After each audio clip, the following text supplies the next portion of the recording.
Mikrojehličkování je efektivní miniinvazivní ošetření, které můžete nabídnout svým zákazníkům v salonech. Základem tohoto ošetření je vpravování aktivních látek pomocí mikrojehličkovacího pera na podporu hydratace, tvorby kolagenu a zpevnění pokožky vašeho zákazníka.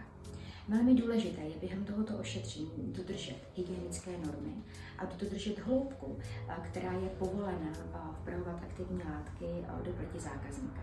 Ta hloubka je žádná celá 5 mm. Vše, co je přesahuje žádná celá 5 mm, již patří do rukou lékaře.